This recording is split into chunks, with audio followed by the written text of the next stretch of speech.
Welcome back to Mexico News Network's Daily Report.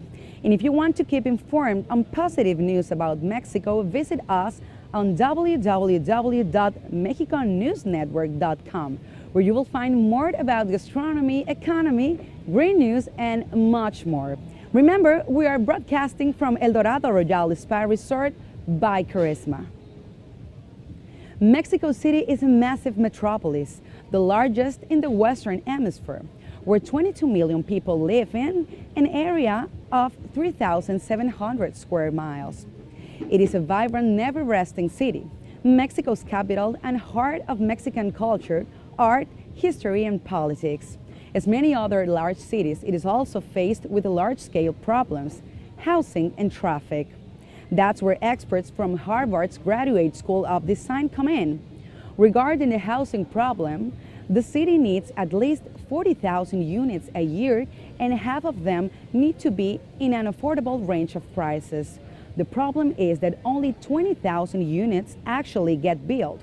Ironically, there are many abandoned units which were built on cheap, faraway land and ended up being unsustainable because people couldn't live so far away from the heart of the city where they work, and there was poor connection to rapid transport. But as the city just keeps growing, it needs strong, sustainable urban housing for the future. The solution proposed is to draw housing back toward the city. The Sustainable Urban Development Initiative at Harvard, as financed by Infonavit, Mexico's national worker housing agency. The plan is to repopulate urban centers in order to cut driving time, save energy, and avoid social tension. The idea is to create attractive, high-density, affordable housing, not only for people to live in, but to grow and build a community. A sense of community benefits residents to share goals, organize social gatherings, and keep a secure environment. These units are smartly planned, very dense but not overcrowded, with easy and close access to transportation and also public spaces to promote social interaction. In such large metropolis, a high number of vehicles is expected. However, in Mexico City, only 26% of city workers use personal vehicles, while the rest use city-subsidized modern buses, trolley cars, and the subway. But none of these services are growing fast enough to meet demand. Traffic is made up of 14 million commuters, exceeding the city's capacity. 60% of commuters and those living furthest from the heart of the city required access to transport that has informal stops and flexible routes.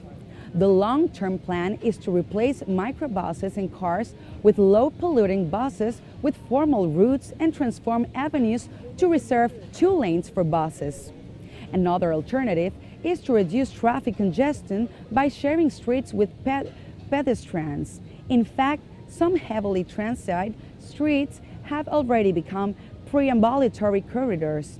A different strategy is a bicycle sharing system, Ecobici, which in fact is the largest in Latin America. In 2014, this system reached 500,000 riders a month. It is a simple system in which users purchase an annual membership and can access numerous bikes from stations located in different parts of the city. Harvard design experts and city residents see hope and progress.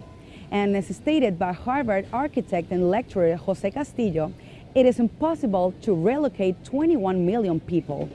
Adapting is a necessity. Keeping this in mind is how changes are indeed taking place in Mexico City. An important project aimed at protecting plant species is being developed in one of Mexico's most prestigious research institutions. Factors like deforestation, pollution, and mostly illegal extraction for commercial purposes have motivated Victor Manuel Chavez, a researcher of Biology Institute Plant Tissue Laboratory at the National Autonomous University of Mexico, to rescue and reforest endemic species of plants in Mexico that are threatened at different levels. For example, Ceratomia euryphilidea, which has been around for more than 200 million years, since dinosaurs roamed the earth. Today, this species is facing extinction. In fact, there are less than 100 species of this type of plant left in the planet and can only be found in tropical ecosystems. According to Chavez, swift and precise actions must be taken or some species might be lost forever. For these purposes, certain categories have been created which comprehend various endangered species such as orchids, cycads, or cactuses. Chavez has also highlighted the alarming numbers issued by Mexico's Secretariat of Environment and Natural Resources, which revealed that 46% of Mexico's vegetation is threatened, mostly due to death. This activity is being discouraged by the Semarnat in order to prevent its loss. As part of the plan to revert this problem, Chavez Laboratory, which is located within the UNAM, has turned its facilities into a Noah's Ark of sorts. As a safety measure, the researchers keep 90 plant specimens in store, should extinction become reality. There's also another plan that involves the community program, in which citizens are invited to adopt a plant. The scientists provide those interested with information and some specimens, with the only condition being that every participant must take care of his or her plant and commit to report on plants developed. Through this project, more than 7,000 specimens have been delivered. In other environmental news, for some people, the slithering, slime-coated ajolotl is a creature you wouldn't normally want to bump into, much less in the water. For the ancient Aztec rulers of what is today's Mexico City, this creature was a divine being, the twin brother of Quetzalcoatl, the feathered serpent himself. Their slightly outlandish appearance aside, today ajolotls are the threatened species of amphibian that can only be found in waters of Xochimilco borough of Mexico City, a place that in present day holds what is left of an Aztec network of canals that connected different parts of the Valley of Mexico. Today, it is considered as a World Heritage Site by the United Nations Educational, Scientific, and Cultural Organization. Gifted with fascinating amphibian features, the ajolotl is able to reach adulthood without undergoing metamorphosis and has an outstanding ability to regenerate. Remarkably, this trait is not limited to their limbs. Vital organs such as the heart and parts of the brain can also be regrown. They also seem to live as perpetual adolescents. As stated by biologist Randall Voss, who leads the Salamander Genome Project at the University of Kentucky, ajolotls are interesting beyond regeneration because they seem to cheat aging. Quoted in an article in Al Jazeera, he described how they retain juvenile features such as their skin and gills until they die. Scientists believe that learning about the ajolotl's RNA sequence could be the key, not only to saving human lives, but regenerating tissue, limbs, and spinal cord. It may also lead to the prevention of aging. Unfortunately, recently, there has been a dramatic decrease in these creatures' numbers. The National Autonomous University of Mexico published a study regarding these species numbers, revealing alarming results.